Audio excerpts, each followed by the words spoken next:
And then finally, after all of those things, is then mira, which is argumentation. We have to stop arguing. Argumentation has no benefit in this deen, none. Imam Malik would leave when there was argument. If people start arguing, and somebody, I'll tell you, and I'm just starting to get, people have to realize, if somebody has studied the deen for several years and you have not, you cannot argue with that person, even if you disagree with them, because you do not have the requisite information to argue with that person. Argumentation is something that is makruh amongst the ulama, but it's haram amongst the awam, according to the ulama. And this is why Imam al-Ghazali said, leave knowledge to the ulama. Leave knowledge to the ulama. That does not mean don't become a scholar. But what it means is if you're not an alim, don't start speaking about knowledge because you don't have it.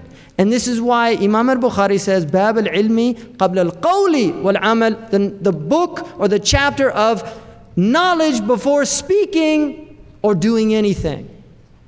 So really, we have to guard our tongues about argumentation. I mean, there's people argue all the time now. And this is why Imam Ali was asked, how do you know a man? He said, if he speaks, I know who he is instantly. And if he shuts up, I'll work it out in a day. Right? Somebody speaks, he'll expose himself immediately. Either he's a fool or he's an intelligent person, because a man lies hidden under his tongue. So we have to learn our place in the world. This is part of adab. Really, it's part of adab. A student of knowledge is not the same as somebody who's not a student of knowledge. And just because you have your book like Fiqh Sunnah in your house in translation, and your Muhsin Khan Bukhari in translation, and your Noble Qur'an in translation, does not mean that you are a scholar or even a student of knowledge. Because one of the secrets of this deen is it's taken from other human beings. Allamahu shadid al-quwwa. The messenger of Allah was taught by Jibreel. The ulama say the wisdom in that is to teach the ummah that knowledge is taken from teachers. And he said, "Innama bu'ithu mu'allima."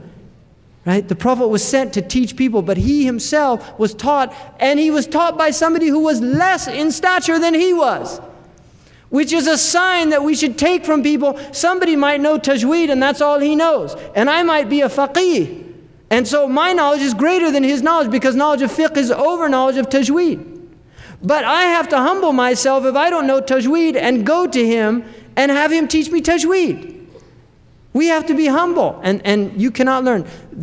One of the Salaf said, لا يتعلم إثنان مستكبر ومستحين. An arrogant person and somebody who's too shy. And that's called haya madhmoom. And I've been going on a long time, but the last thing I'll finish is mizah, mirthfulness, jesting all the time. Mizah is a disease of the heart. And that does not mean that we can't be light from time to time.